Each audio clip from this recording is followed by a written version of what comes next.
ತಮಿಳುನಾಡಿನ ಅತ್ಯಂತ ದಕ್ಷ ಮತ್ತು ಪ್ರಭಾವಿ ಮಹಿಳಾ ಅಧಿಕಾರಿಗಳಲ್ಲಿ ಐಪಿಎಸ್ ರಮ್ಯಾ ಭಾರತಿ ಅವರ ಹೆಸರು ಮುಂಚೂಣಿಯಲ್ಲಿ ಕೇಳಿಬರುತ್ತೆ. ಕೊಯಮತ್ತೂರಿನ ಸುಲೂರ್ನಲ್ಲಿ ನಡೆದ ಅಪ್ರಾಪ್ತ ಬಾಲಕಿಯ ರೇಪ್ ಅಂಡ್ ಮರ್ಡರ್ ಕೇಸನ್ನ ಕೇವಲ 10 ಗಂಟೆಗಳಲ್ಲಿ ಭೇದಿಸಿ ಆರೋಪಿಗಳನ್ನ ಜೈಲಿಗಟ್ಟಿದ ಧೀಮಂತ ಅಧಿಕಾರಿ ಈಕೆ. ಅಪರಾಧಿಗಳನ್ನ ಇಷ್ಟು ಬೇಗ ಹಿಡಿದಿದ್ದಕ್ಕೆ ಇಡೀ ರಾಜ್ಯವೇ ಈಕೆಗೆ ಸಲಾಂ ಹೊಡಿಬೇಕಾಗಿತ್ತು. ಆದ್ರೆ ಇವತ್ತು ಇದೇ ರಮ್ಯಾ ಭಾರತಿಯವರು ಒಂದೇ ಒಂದು ಕೃತ್ಯಕ್ಕಾಗಿ ಸೋಷಿಯಲ್ ಮೀಡಿಯಾದಲ್ಲಿ ಭಾರೀ ಟೀಕೆಗೆ ಗುರಿಯಾಗಿದ್ದಾರೆ. ಪ್ರೆಸ್ ಮೀಟ್ ನಡೆಯೋ ಜಾಗದಲ್ಲಿ ಕ್ಯಾಮೆರಾ ಮುಂದೆ ನಡೆದ ಆ ಒಂದು ಸಣ್ಣ ಘಟನೆ ಇವರ ವಿರುದ್ಧ ತಿರುಗಿಬಿದ್ದಿದೆ. ಅಷ್ಟಕ್ಕೂ ಅಲ್ಲಿ ನಡೆದಿದ್ದೇನು? ಇಲ್ಲಿದೆ ನೋಡಿ ಕಂಪ್ಲೀಟ್ ರಿಪೋರ್ಟ್. ಹೌದು ಗೆಳೆಯರೆ, ಸುಲೂರ್ ಪ್ರಕರಣದ ಬಗ್ಗೆ ಮಾಹಿತಿ ನೀಡಲು ಪ್ರೆಸ್ ಮೀಟ್ ಕರೆಯಲಾಗಿತ್ತು.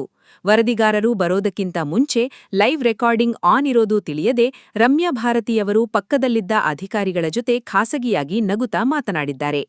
ಬಾಲಕಿಯ ಮೇಲಿನ ದೌರ್ಜನ್ಯದಂತಹ ಸೂಕ್ಷ್ಮ ಕೇಸ್ನಲ್ಲಿ ಇವರು ನಕ್ಕಿದ್ದು ಸರಿನಾ ಅಂತ ನೆಟ್ಟಿಗರು ಟ್ರೋಲ್ ಮಾಡೋಕೆ ಶುರು ಮಾಡಿದ್ದಾರೆ. ಆದ್ರೆ ಇದರ ಹಿಂದೆ ಇವರ ದಕ್ಷತೆಯನ್ನ ಯಾರೂ ನೋಡ್ತಿಲ್ಲ.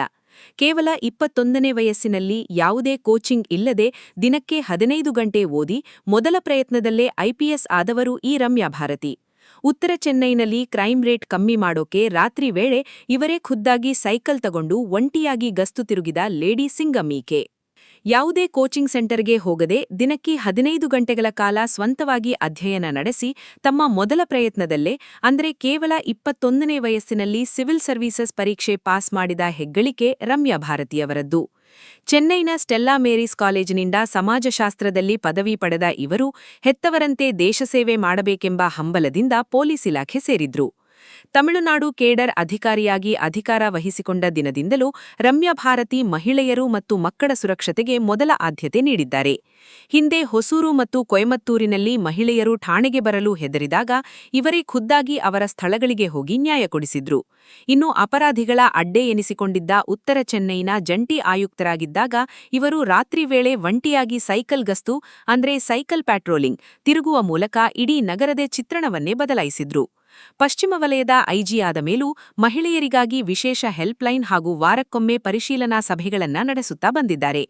ಇಷ್ಟೆಲ್ಲಾ ಸಾಧನೆ ಮತ್ತು ದಕ್ಷತೆಯ ನಡುವೆಯೂ ಪತ್ರಿಕಾಗೋಷ್ಠಿಯ ಹಿಂದಿನ ಒಂದು ಅಚಾತುರ್ಯ ಅವರ ವಿರುದ್ಧ ಟೀಕೆಗಳು ಕೇಳಿಬರುವಂತೆ ಮಾಡಿದೆ. ಪಶ್ಚಿಮ ವಲಯದ ಐಜಿ ಆದ ಮೇಲೂ ಮಹಿಳೆಯರು ಮತ್ತು ಮಕ್ಕಳ ಸುರಕ್ಷತೆಗಾಗಿ ಇವರು ಸಾಕಷ್ಟು ಕೆಲಸ ಮಾಡಿದ್ದಾರೆ. ಸುಲೂರ್ ಕೇಸ್ ತನಿಖೆಯನ್ನ ತಾವೇ ಖುದ್ದಾಗಿ ಮಾನಿಟರ್ ಮಾಡಿ 10 ಗಂಟೆಯಲ್ಲಿ ಕಾಮುಕರನ್ನ ಕಂಬಿ ಹಿಂದೆ ತಳ್ಳಿದ್ದು ಇದೇ ರಮ್ಯಾ ಭಾರತಿ. ಹೌದು, ಪ್ರೆಸ್ ಮೀಟ್ ಆರಂಭಕ್ಕೂ ಮುನ್ನ ನಕ್ಕಿದ್ದು ತಪ್ಪಾಗಿರಬಹುದು. ಆದ್ರೆ ಆ ಕೃತ್ಯದ ಹಿಂದೆ ಅವರ ಕರ್ತವ್ಯ ಪ್ರಜ್ಞೆ ಮತ್ತು ಬದ್ಧತೆಯನ್ನ ನಾವು ಮರೆಯುವಂತಿಲ್ಲ.